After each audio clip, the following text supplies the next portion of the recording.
नमस्कार, मैं हूं शैलेंद्र सिंह और आप देख रहे हैं हमारा यूट्यूब चैनल शब्द शब्द शैलेंद्र सिंह। आज बात करेंगे राहुल गांधी की। गुजरात में राहुल गांधी ने पार्टी कार्यकर्ताओं को संबोधित करते हुए कहा कि उनकी पार्टी में 40% से अधिक वो लोग हैं जो भाजपाई मानसिकता के हैं या भारतीय जनता पार्टी के विचारों से सहमत हैं और वो भारतीय जनता पार्टी को जिताने का काम करते हैं। असल में इसी को स्लीपर सेल्स कहा जाता है, जो कहीं रहते हुए पता नहीं चलता है कि वो किस पार्टी के हैं या किस तरीके के मुद्दों के साथ हैं और वो काम करते रहते हैं। तो कांग्रेस में स्लीपर सेल्स को लेके एक बड़ी बहस टीवी पर और खबरों के बीच चल रही है। तमाम तरीके के सवाल उठ रहे हैं कि आखिर राहुल गांधी को अब स्लीपर सेल्स का पता कैसे चला और करीब करीब 25 साल हो रहा है राहुल गांधी को राजनीति में आए हुए। जब वो सांसद थे, सांसद बनने के बाद लगातार 10 साल तक कांग्रेस ने इस देश पर राज किया है। जो यूपीए की सरकार थी, डॉक्टर मनमोहन सिंह 2 बार प्रधानमंत्री थे और उस दोनों दौरान राहुल गांधी सांसद थे। राहुल गांधी की मां सोनिया गांधी जो यूपीए है उसकी चेयरपर्सन थी और सारे जो अथॉरिटीज़ थी, जो निर्णय थे, वो सोनिया गांधी के पास होते थे। बावजूद इसके जो 10 साल का मौका मिला राहुल गांधी को राजनीति में आगे बढ़ने का, आखिर राहुल गांधी उस मौके का फ़ायदा क्यों नहीं उठा पाए? वो लगातार सांसद हैं। राहुल गांधी को कुछ समय के लिए कांग्रेस का अध्यक्ष भी बनाया गया था, लेकिन चुनावी हार के बाद उन्होंने अध्यक्ष पर जिम्मेदारी डाली और अध्यक्ष का पद छोड़ दिया। इसके बाद कार्यकारी अध्यक्ष रहीं सोनिया गांधी और फिर मल्लिकार्जुन खड़गे अभी कांग्रेस के अध्यक्ष हैं। राहुल गांधी के इस बयान के बाद सोशल मीडिया पर तमाम तरीके के अलग अलग पोस्ट आ रहे हैं, जिसमें एक पोस्ट बहुत मज़ेदार है, जिसमें कहा गया है कि जब तक राहुल गांधी राजनीति में हैं तब तक भारतीय जनता पार्टी को कोई चुनाव नहीं हरा सकता, क्योंकि वो चुनाव के समय कुछ न कुछ ऐसा कर जाते हैं जिसका लाभ भारतीय जनता पार्टी को होता है।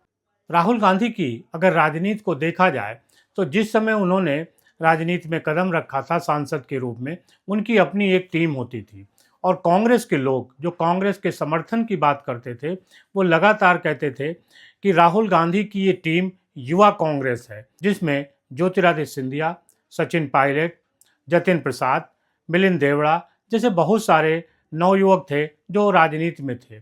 और उस दौर में ज्योतिरादित्य सिंधिया ने मध्य प्रदेश का चुनाव जीता था और सचिन पायलट ने राजस्थान का। यहाँ दोनों जगहों पर कांग्रेस ने भारतीय जनता पार्टी की सरकार को हटाया था।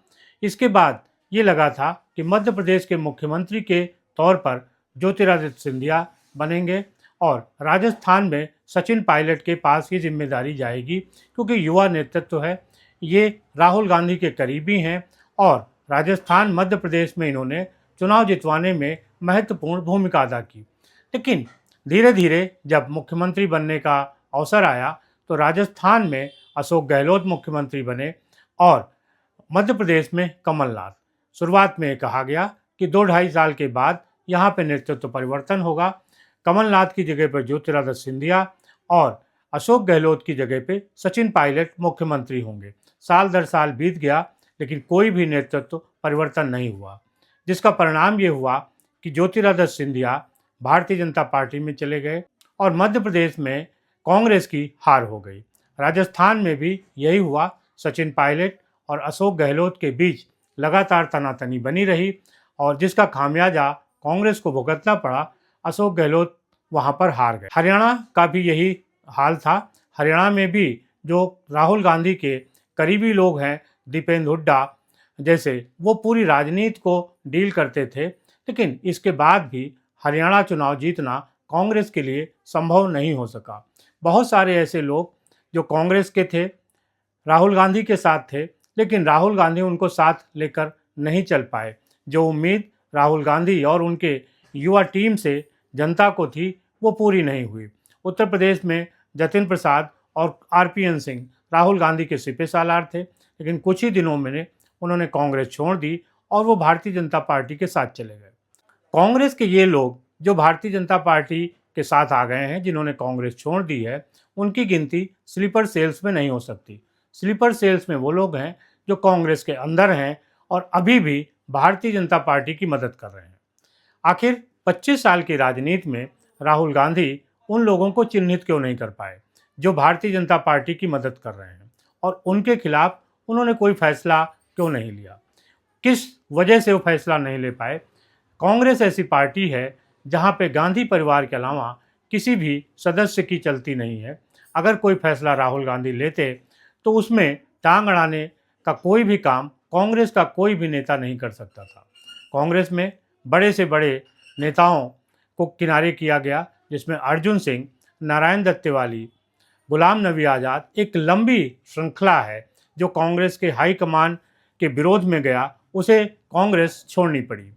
यहाँ तक कि जब राजीव गांधी प्रधानमंत्री थे तब विश्वनाथ प्रताप सिंह उनसे अलग हुए और उनको भी कांग्रेस से निकाला गया। ये बात और है कि कांग्रेस से निकलकर विश्वनाथ प्रताप सिंह ने अपनी पार्टी बनाई और उन्होंने कांग्रेस को हराया।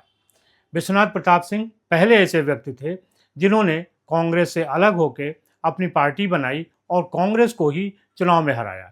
इसके पहले जितने भी लोग रहे हैं कांग्रेस से निकाले गए या कांग्रेस से निकले, लेकिन फिर वो किसी न किसी तरीके से कांग्रेस में शामिल हो गए, क्योंकि उनके लिए अपनी राजनीति करना संभव नहीं था।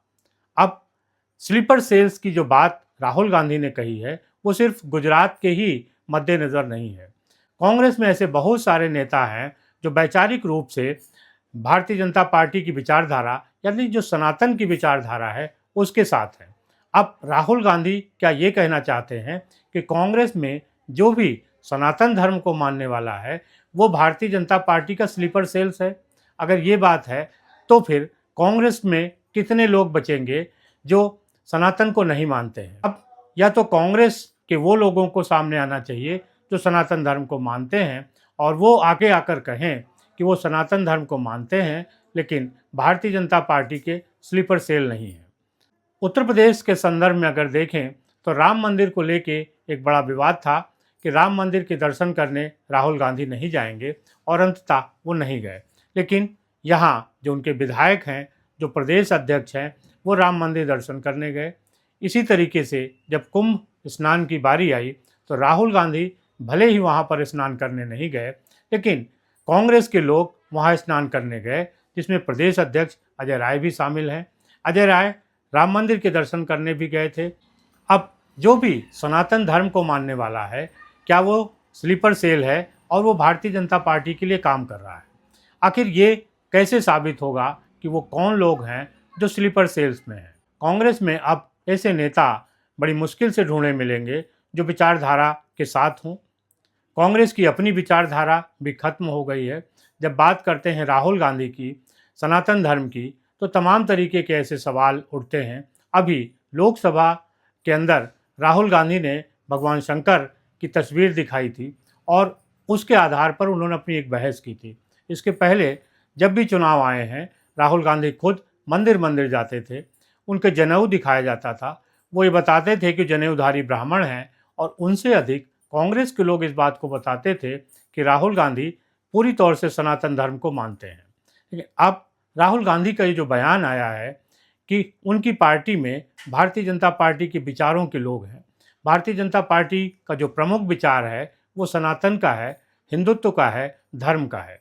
यानी राहुल गांधी उन लोगों को अपनी स्लीपर सेल मान रहे हैं जो सनातन हिंदुत्व की बात कर रहा है।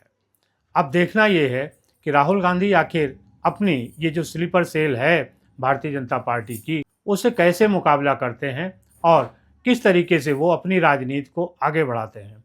पिछले 20 और 25 साल का जो राजनीतिक अनुभव है राहुल गांधी को देखने का, वो एक पलायनवादी है।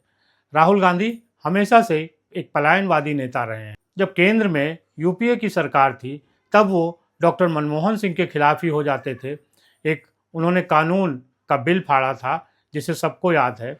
उसके बाद जब उनको राष्ट्रीय अध्यक्ष बनाया गया तो भी उन्होंने मौका छोड़ दिया, और जब जीत का श्रेय लेने की बात होती है या हार का श्रेय किसी और को देने की बात होती है तो वहाँ पे भी राहुल गांधी का जो सिलेक्शन है वो बहुत व्यक्तिगत हो जाता है।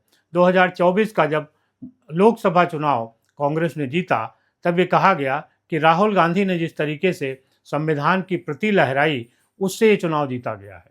लेकिन जब हरियाणा, महाराष्ट्र जैसे चुनाव और दिल्ली का विधानसभा चुनाव कांग्रेस हारी, तो उसके बाद अब राहुल गांधी को लग रहा है इस हार का कारण वो लोग हैं जो भारतीय जनता पार्टी की मदद करते हैं कांग्रेस में रहते हुए। केजरीवाल आम आदमी पार्टी के नेता हैं, इंडिया गठबंधन के साथ वो थे। इसके बावजूद जब विधानसभा का चुनाव हुआ तो कांग्रेस उनके खिलाफ खड़ी थी। अब सवाल उठता है कि आखिर आम आदमी पार्टी के खिलाफ खड़े होने का ये जो रणनीति थी, ये किसने बनाई थी? क्या राहुल गांधी के पक्ष में थे कि वो केजरीवाल के साथ चुनाव लड़ें, या फिर वो केजरीवाल के खिलाफ चुनाव लड़ना चाहते थे? 2025 में बिहार का भी विधानसभा चुनाव है, जिसको 6 महीने से कम का समय बचा है, लेकिन अभी भी वहाँ पर राहुल गांधी की जो स्थिति है वो साफ नहीं है कि वो राष्ट्रीय जनता दल यानी लालू प्रसाद यादव के साथ चुनाव लड़ेंगे या वो दिल्ली की तरीके से अकेले चुनाव लड़ेंगे। कि जब से प्रियंका गांधी लोकसभा चुनाव जीती हैं और वो राजनीति में सक्रिय हुई हैं, उसके बाद से राहुल गांधी कुछ अलग ही दिशा में चल रहे हैं। कांग्रेस की जो विचारधारा थी उसके विपरीत वो वामपंथी विचारों से प्रभावित हैं और इसीलिए उनको लगता है कि कांग्रेस में जो सनातन को मानने वाले लोग हैं वो असल में भाजपा के स्लीपर सेल्स हैं। कांग्रेस के दूसरे नेताओं का ये कहना है कि राहुल गांधी से मिलना बहुत मुश्किल है और जो कांग्रेस की समस्याएं होती हैं उनमें राहुल गांधी से ज़्यादा कारगर कदम उठाती हैं प्रियंका गांधी। शायद इसी वजह से राहुल गांधी को लग रहा है कि जो कांग्रेस के लोग हैं अब वो राहुल गांधी से ज़्यादा प्रियंका गांधी के करीब होते जा रहे हैं, जिस कारण राहुल को ये समझना पड़ रहा है कि क्या कहीं ये उनके खिलाफ कोई रणनीति तो नहीं है, और इस रणनीति को करने वाले वो लोग हैं जो भारतीय जनता पार्टी को वैचारिक रूप से समर्थन करते हैं, जो कांग्रेस में हैं लेकिन वो भारतीय जनता पार्टी के स्लीपर सेल हैं। असल में राहुल गांधी इस पूरे बयान के पीछे अपनी नाकामी को छिपाना चाहते हैं। 25 सालों में लगातार चुनाव हार रहे राहुल गांधी अपनी जिम्मेदारी लेने से बच रहे हैं, इसीलिए अब वो अपने कार्यकर्ताओं और नेताओं पर भारतीय जनता पार्टी के साथ शामिल होने का आरोप लगा रहे हैं। आपको क्या लगता है ज़रूर बताइएगा। शुक्रिया, धन्यवाद।